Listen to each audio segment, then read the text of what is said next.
Hello guys, and welcome to today's tutorial.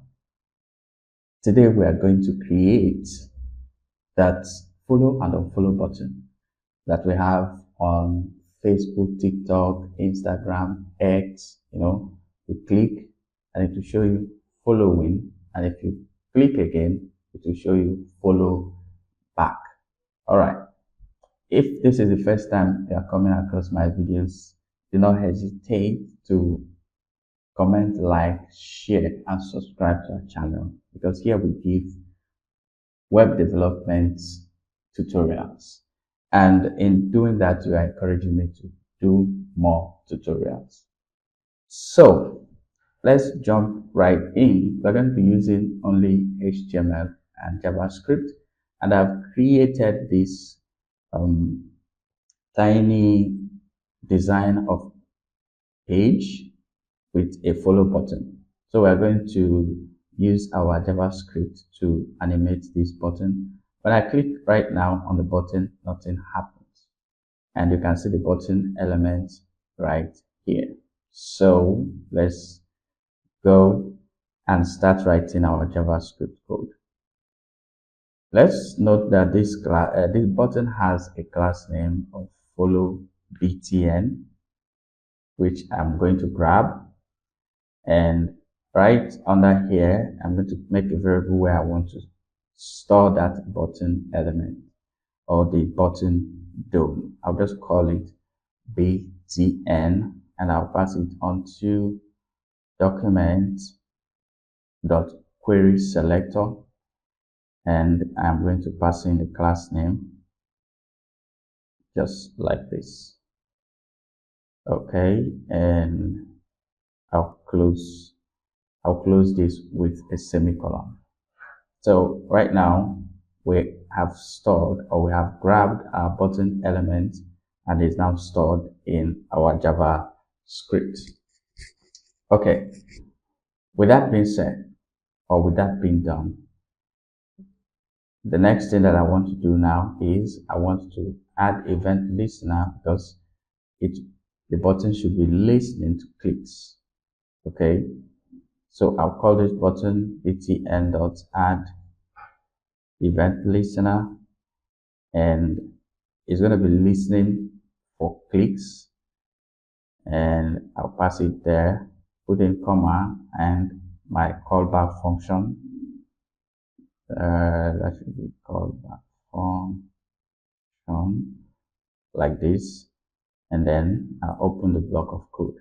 So this is the event listener that will be passed onto this button. And what else do we need to do?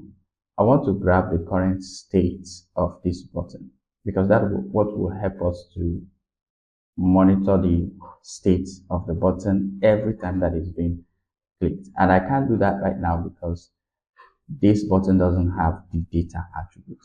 So I need to add the data attribute here. Data hyphen. So the name is up to you. I'll use status to describe what we are creating.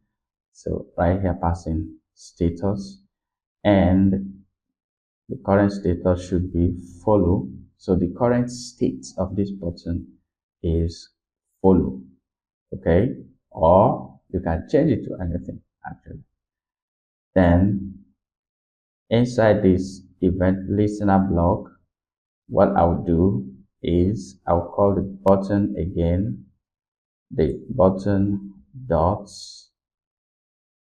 What I want to grab is the sorry, that's not what I need to do. To grab this current states of the button, I need to store it in a variable so that I can use it later. So I'll call the variable current status, and I'll pass it to the button dots data sets. This data set dots. I'll now reference the data attribute name, which in this case is status. So this is beautiful. To see if it's working, I'm going to log out the current state on the browser console.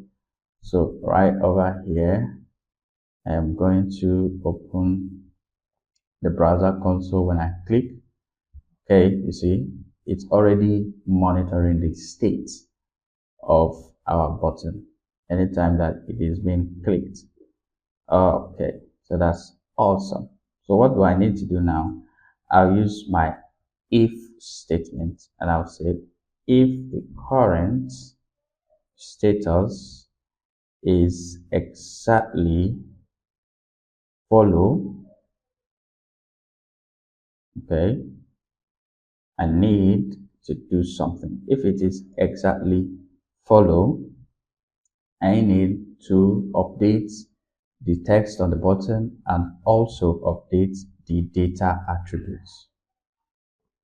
To update the text on the button, already know how to do that. You say btn.text contents. Okay, I should then add code this. I'll just say following. Okay, all right. So that will show you that you are following. You have started following, just like TikTok. If you click the follow button, it will write following, so you'll be able to know the pages or the people you are following and those you are not following. So this would update the text on the button, and I equally want to update this data attribute. To do that, we're also going to call the button again, and at this point we call the data set dot status, and we pass in the same value here, and I save. All right, so if I click this button, should respond. Good. Following. If I click again, nothing is going to happen because our if statement is not done yet. So otherwise, let's call it else, and I'll just quickly move this. I'll copy, paste, and I'll change it back to follow. Okay, to follow again. So what is going to do actually is when I click the button for the first time, it's going to change from the current status, which is follow, to following. And if I click again, it will return back to the current status, which is follow. Now, let's check that out. I click following, good, follow, following, follow. That's simple. And we did this using the data set property in JavaScript and the initial value stored in our HTML button using the data attributes. So you can style this so that whenever you are following, maybe the color of the button will change, or it will add an icon, or something else will happen. But basically, this is how you can do this using the JavaScript. Don't hesitate to subscribe to our channel, like, comment, and share our video. See you in the next tutorial.